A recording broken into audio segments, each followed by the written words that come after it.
¿Qué tal? Muy buenas noches, soy Genaro Lozano y esto es Punto y Contrapunto de jueves. Empiezan los cambios en el gabinete del presidente López Obrador. El economista Rogelio Ramírez de la O sustituye a Arturo Herrera como secretario de Hacienda, mientras que este será propuesto como gobernador del Banco de México. ¿Cómo reaccionaron los mercados? ¿Qué piensa la mesa de estos cambios?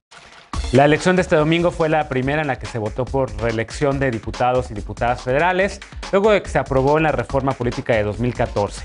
Pero las reglas continúan favoreciendo a los partidos y no a la ciudadanía. Además, entre las personas que buscaron la reelección, realmente pocas lo consiguieron. Escucharemos los contrapuntos de la mesa. Y hace un año, Oaxaca aprobó una ley para impedir que personas que han ejercido la violencia de género puedan acceder a una candidatura.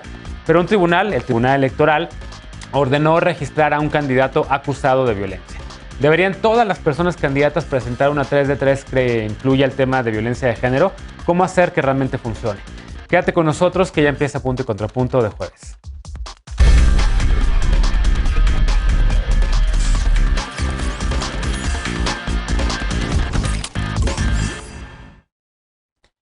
Como hablamos aquí la semana pasada, Arturo Herrera será propuesto por el presidente López Obrador para encabezar el Banco de México. En su lugar llega un viejo aliado del presidente, Rogelio Ramírez de la O, un economista con mucha experiencia y reconocimiento, lo que se vio reflejado de inmediato en los mercados, que reaccionaron bien hasta este cambio. Veamos el contexto. El secretario de Hacienda, Arturo Herrera, será propuesto como nuevo gobernador del Banco de México y en su lugar será nombrado Rogelio Ramírez de la O. Al hacer el anuncio, el presidente López Obrador dijo que busca mantener la estabilidad macroeconómica. Hace 2 semanas, el mandatario federal adelantó que el actual gobernador del Banco Central, Alejandro Díaz de León, no sería nombrado para un nuevo periodo y que propondría para el cargo a un economista de reconocido prestigio, con dimensión social y partidario de la economía moral de su administración. Díaz de León concluye su periodo el próximo 31 de diciembre y el mandatario debe proponer al Senado a su sustituto antes de que termine julio. Ramírez de la O ha sido una persona cercana al mandatario al menos desde 2006, cuando fue asesor en su primera campaña por la presidencia. El presidente dijo que Ramírez de la O lo ha apoyado en todo lo que tiene que ver con el manejo de la economía, el cómo hacer un gobierno eficiente, austero, sobrio y que el presupuesto le llegue de manera directa a la gente. Añadió que con este cambio ambas instituciones continuarán actuando con responsabilidad y sin endeudar al país. Reiteró que no se aumentarán impuestos ni el precio de las gasolinas, el diésel, el gas o la luz. El nuevo secretario de Hacienda aseguró que llega al cargo en un contexto clave para la economía mexicana para asegurar que las lecciones aprendidas en la pandemia sean utilizadas para fortalecer la economía. Punto y contrapunto. Primer tema para discutir esta noche. Saludo con gusto a Estefanía Veloz, abogada y feminista. ¿Cómo estás? Buenas noches, querido Genaro. Buenas noches, compañeras, compañeros y compañeras. Bienvenida. Alejandro Encinas, politólogo y con el corazón en la 4T. ¿Cómo estás? Yes. ¿No te escuchó ahí? A ver, otra vez. No. Bien. A ver, bien. Ahí estamos, ¿no? Sí. Listo, muy bien. Bienvenido. Jorge Herrera Valderrábano regresa a este espacio, es cofundador de Instituto RIA y amigo también de este espacio. ¿Cómo estás? Hola, Genaro, bien, gracias. Saludos a la mesa y al público que nos está viendo. Es un gusto estar aquí de nuevo. Bienvenido. Y hoy regresa también Pili Morán, consejera nacional del Partido Acción Nacional. ¿Cómo estás, Pili? Hola, Genaro. Buenas noches a todos. Un gusto estar aquí con ustedes. A ver, empiezo contigo porque vi algunas reacciones de algunos integrantes de Acción Nacional.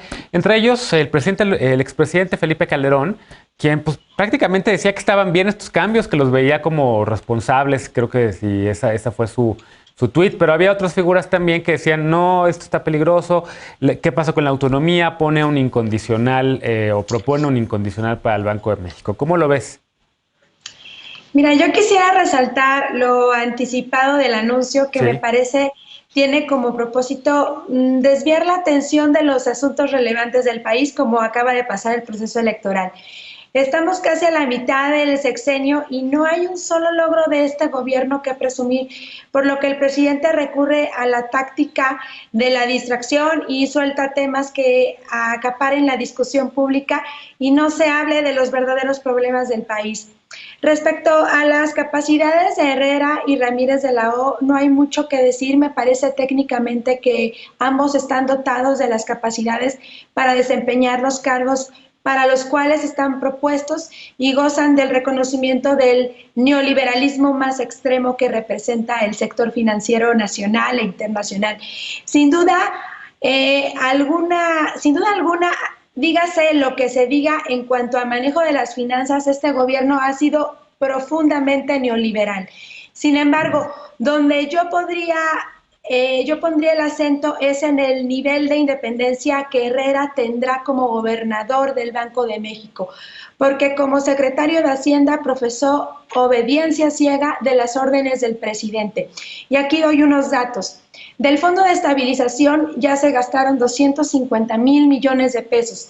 Tomaron 300,000 millones de pesos de los fideicomisos y los 30,000 del Fondo de Enfermedades Catastróficas.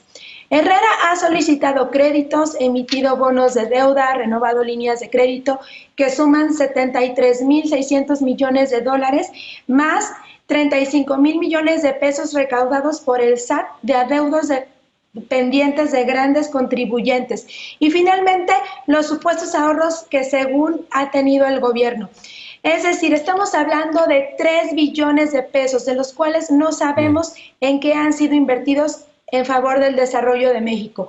El país funcionaba en sexenios pasados con los recursos fiscales recaudados y permitía tener ahorros para casos de emergencia.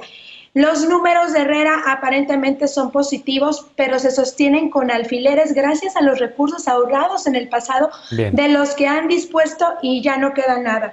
Arturo Herrera ha sido el artífice de toda la maquinaria devoradora del dinero por órdenes del presidente y me preocupa que el gobierno pretenda estimular la actividad económica y el empleo presionando al Banco de México a adoptar una política monetaria expansiva orientada a financiar el gasto público. A ver, ¿qué le contestas? Es que ya, perdón, pero es que si no nos quedamos en monólogos. Déjame nada, porque ya llevas casi 3 minutos y medio y son 2 por participación. Entonces hay que tratar de tener mejor pensadas las intervenciones para que sean 2 minutos de cada quien. Veloz, porque si no se convierten en monólogos, Pili, lo que queremos es que haya contrapuntos. Contrapuntos a Pili, porque dice Pili, y coincido, los mercados aplaudieron, el neoliberalismo pues dice, a ver, bien, ¿qué contestas a esto? ¿Y no es una crítica a la 4T? ¿Qué pasó con la izquierda? Yo creo que desde el primer momento, desde que se nombró a Arturo Herrera, se sabía que era un priista muy bien recibido por los neoliberales, porque su política es pues pragmática y neoliberal, y creo que siempre ha sido de esa manera, y así es reconocido en muchos lados, sobre todo por su formación estadounidense. Creo que ahí viene un balance interesante en que hoy sea el gobernador de Banjico y que quien lo releva es la persona que el presidente Andrés Manuel López Obrador siempre tuvo en mente para que lo acompañara, que es Ramírez de la O, a quien propuso desde el 2006, que es una persona que piensa un poco más en la política industrial, que es un poco más de izquierda o es de izquierda y entiende mucho más hacia dónde quiere caminar el proyecto económico de la Cuarta Transformación, porque en ese momento se encuentra como en un nivel en el que están entre las dos posturas, y que la función que tenía que cumplir Arturo Herrera en Hacienda pues se cumplió y ahí estuvo, y llega un momento de una nueva visión, aunque también de continuidad. Yo creo que el tema de que haya sido bien aceptado por los mercados, aplaudido por ciertos personajes que no nos pueden o que no nos caen muy bien, pues habla también de que se es flexible en ese sentido, y que tampoco se trata de ser radical en todos los sentidos y decir, bueno, pues esta es mi política, porque de todas maneras, si por cualquier cosa, sea por comer arepas, somos Venezuela, pues no me imagino que por poner un perfil que no les guste, seríamos Corea del Norte. Eso habla muy bien de la visión que tiene el gobierno de la Cuarta Transformación. Todavía falta que los senadores y las senadoras estén de acuerdo con esta decisión, y eso implica otra conversación, pero yo creo que hasta hoy no se puede decir absolutamente nada malo de Arturo Herrera, que le va muy bien a ese lugar y que prácticamente es un lugar natural. Yo diría, y cerraría mi punto a mí sí me parece absurdo esta amnesia colectiva de la oposición de decir, ay, pero viene de Hacienda y va al banco. Perdón, pero los últimos 4 han sido así. Carsten, ¿qué era? De verdad sí es de analizar un tema ahí extraño psicológico de amnesia. Yo no sé qué es Mercurio retrógrado, pero sí me llama mucho la atención que personajes en política que tienen años hayan dicho, ¿cómo puede ser que alguien de Hacienda se vaya? Perdón, señor, pero ¿dónde estuvo todos estos años? Y digo, ahí también creo que agregaría esta caricatura horrible de Paco Calderón sobre Ramírez de la O, en el que habla claramente del desprecio que le tienen no solamente a los nombramientos del presidente, sino a la política de la Cuarta Transformación. Bien, ahora, Alejandro, también mencionaba Pili, esta premura, ¿no? El cambio es hasta diciembre realmente en Banco de México. Pili argumenta que es por el tema de una cortina de humo. ¿Cómo lo ves? ¿Por qué en efecto, pues hasta diciembre es el relevo, hasta diciembre se va el actual gobernador? ¿Por qué desde ahora? Me imagino que ya venían los cambios en la Secretaría de Hacienda y había que explicar la lógica, la mecánica que subiese detrás de esos cambios. Ahora, también Pili comenta como algo negativo que Arturo Herrera haya destinado 30,000 millones, se haya gastado los 30,000 millones del Fondo de Enfermedades Catastróficas, que después ya se llama de Salud para el Bienestar. Bueno, habría que recordar que esos fondos se destinaron para la vacunación, para comprar vacunas. Eso nos está inmunizando. ¿Qué enfermedad más catastrófica, como el nombre del fondo lo indica, que la pandemia de COVID-19? Y recordar también que en esa votación el Partido Acción Nacional votó en contra de que se utilizaran esos recursos, de que se liberaran. Es decir, si nosotros o si el país hubiera acatado la decisión del PAN, ahorita no tendríamos los recursos suficientes para inmunizar al total de la población. Estaríamos en una situación sumamente crítica. Por eso, qué bueno que se reafirmó que el Partido Acción Nacional es un partido minoritario en el Congreso, porque ni siquiera para destinar recursos para la vacunación sería capaz de eso.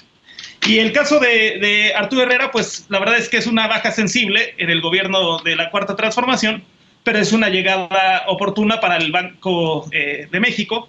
Y lo mismo, Ramírez de la O creo que es un refuerzo bastante positivo con una trayectoria prestigiosa y que, como ustedes mismos lo comentaron, ha generado tranquilidad y certidumbre a los mercados. Y en ese sentido también considero positivo haber hecho este anuncio de manera anticipada. Ahora, pues sí, nuestros pronósticos fracasaron, por más que ganara el Cruz Azul y eso fuera suficiente evidencia para saber que iba a haber algún cambio importante y el vicegobernador partidario de este equipo iba a ascender, pues no, en eso no le atinamos, pero sí coincido con Estefanía en que hoy vimos una de las peores facetas del clasismo en el cartón que publica en el Reforma el monero Calderón. Tan solo acaban de cerrar las urnas, estaban implorando por el voto de las mayorías y hoy regresa ese clasismo, ese desprecio que la derecha tiene a la gente y no podemos permitir que esto se normalice, que este tipo de supuesto humor basado en el clasismo y burlarse incluso del color de piel, ¿no? Como si fuera una degradación que viene del blanqueamiento a una piel más oscura, como si fuera una degradación en ese cartón, lo aplaudamos, nos riamos de eso, se normalice. Creo que es algo que hay que denunciar y erradicar del debate público. Sí, a ver, y consigo, porque Jorge, están como los dos argumentos, ¿no? Está quien dice, y más bien los partidos, el PAN, el PRI y el PRD llevan pues, prácticamente diciendo años que López Obrador como líder social polariza. Pero estamos viendo también en las narrativas de estos partidos de repente este tipo de dinámicas de polarización también. Son todos, ¿no? Está polarizando, por un lado, también el Morena y el presidente, por el otro, toda la clase política. ¿Qué hacer ante esto? Y te lo pregunto a ti porque tú estás en sociedad civil. Sí, bueno, pues creo que es también como la estrategia, ¿no? Por parte de la oposición, como para encontrar esas brechas, esas narrativas que se pueden visibilizar y que se pueden resaltar para justamente exacerbar como las diferencias que pueden existir entre opiniones de la ciudadanía respecto a las posturas de partidos, de las instituciones en el poder. Yo no, la verdad, ahorita en la conversación estuve pensando como, bueno, pero realmente, ¿qué hay del neoliberal en la gestión de Arturo Herrera, no? O sea, pues no sé si el mantener el país sin deuda externa, el no incrementar los impuestos, el incluso incrementar la recolección fiscal, ¿no? Que eso es algo que también se le ha pues dado como palomita a este gobierno, pues yo no sé si eso entra dentro de la narrativa de si estamos en una política neoliberal o no. O sea, creo que pues Arturo Herrera ha tenido sus aciertos en ciertas situaciones, me parece que ha sabido darle la razón al gobierno, a la 4T en sus momentos, por ejemplo, cuando lo de la Auditoría Superior de la Federación, en el informe que sacó respecto al aeropuerto, y que ahí pues fue Hacienda quien salió a decir que pues ese informe tenía errores de cálculo y que las cantidades no correspondían a otros a otros informes que se habían presentado anteriormente. Entonces, pues ahí creo que está bien como defender, ¿no?, a las instituciones que pues que está representando, pero en otro lado también, por ejemplo, poniéndole freno a propuestas, por ejemplo, de Monreal, con esto de la ley Banjico, ¿no?, que proponía que el Banco de México comprara divisas, que los bancos comerciales no puedan ingresar al sistema financiero, y que mucho era para que las familias que tuvieran familias migrantes o las personas que recibían pagos en dólares pues pudieran acceder a divisas extranjeras. Y más bien, que hizo Herrera, critica la situación, propone nuevas aproximaciones, ¿no? Incluso creó con el Banco de México un programa en el que pues se podría apoyar a las familias, de que pudieran aperturar vía remota por todo el tema de la contingencia, también cuentas bancarias, también con mecanismos de prevención del lavado de dinero, también intentando resolver este tema de los excedentes de dólares en efectivo. Entonces, con eso pues la discusión en el Congreso se frenó, ¿no? Se congeló en Cámara de Diputados, después incluso de que pasó en el Senado, promovida por Monreal, y que hubo parlamento abierto en la Cámara de Diputados. Entonces, eso sí habla, ¿no?, de la capacidad de acción de esta persona y del compromiso que puede tener respecto al futuro que representa. Sí. Déjame escuchar a Pili nada más rápido, último comentario de este bloque, que de las respuestas que escuchó de Velosi y de Alejandro a lo de la premura, porque el nombramiento, en efecto, a ver, sí hay un hecho. En diciembre es la sucesión y se está anunciando desde ahorita, ¿no? Ya le contestó por ahí Alejandro un argumento, y también del tema que mencionaba también Velosi, al que también se refería Pili. ¿Qué les contesta después de haber escuchado los contrapuntos, Pili? Pues mira, ya para terminar, digo, lo que me preocupa de que el gobierno pretende estimular esa actividad económica y el empleo presionando al Banco de México, ¿no? O sea, que no haya una autonomía por parte del que va a dirigir el Banco de México. Estefanía dice que es lo mismo que se hizo en los sexenios pasados. Digo que no es lo mismo, digo, hay situaciones distintas. Y bueno, el tema de que trate el gobierno de que el Banco de México adoptar una política monetaria expansiva orientada a financiar el gasto público, siento que esto podría provocar una crisis de gran magnitud como en las décadas de los 70s y 80s. Bien, tenemos un minuto arriba, pero rapidísimo, Jorge, porque me levantaste el mano. Rapidísimo nada más, pues es que yo creo que más bien la decisión de anunciarlo ahora se centra más en el tema de que pues de que Rogelio Ramírez de la O va ahora a tomar un papel importante en la Secretaría de Hacienda, porque es quien va a tener que estar haciendo los preparativos para el presupuesto de 2022, ¿no? Que se aprueba en septiembre, ¿no? Ok. Bien. Bueno, déjame hacer una pausa. Regresamos para hablar de otro tema, otro tema más que justamente de lo postelectoral. Por primera vez votamos por la reelección de diputadas y diputados federales. ¿Cómo les fue? ¿Quiénes ganaron? ¿Quiénes perdieron? ¿Los partidos políticos o la ciudadanía? ¿Ayuda a mejorar la rendición de cuentas como está planeada la reelección o no? Regresamos para conocer la opinión de la mesa de jueves. Esto es Punto y Contrapunto, no te vayas.